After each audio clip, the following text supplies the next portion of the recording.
Welcome to Not Milk Never Milk. Subscribe if you're lactose intolerant. In this video, I will explain how to change BMW X1 rear brake pads. First, gather all your necessary tools like a jack, lug wrench, and a caliper compression tool. Make sure you have the correct new brake pads and wear sensors for your specific BMW X1 model. Always park your vehicle on a level, stable surface and engage the parking brake before you begin any work. Once the wheel is off, you'll need to disconnect the brake wear sensor. This usually just unclips.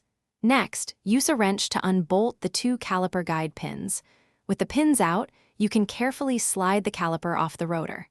Now, remove the old brake pads from the caliper bracket. Take a moment to inspect your brake rotor for any significant wear or damage. Before installing the new pads, you must retract the caliper piston. Use a caliper compression tool to push the piston fully back into its housing. This creates space for the thicker new pads. Now, carefully insert the new brake pads into the caliper bracket, making sure they are seated correctly. Reassemble the caliper, reattach the guide pins, and reconnect the brake wear sensor.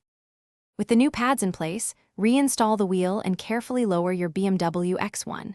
Tighten the lug nuts to the manufacturer's specified torque. Before driving, pump the brake pedal several times until it feels firm. This seats the new pads and ensures proper brake function. Remember to drive cautiously for the first 100 to 200 miles as the pads break in. Also, check the description for a link to the Echo Dot smart speaker and other great deals. Thanks for watching. If this was helpful, leave a like and consider subscribing. See you next time.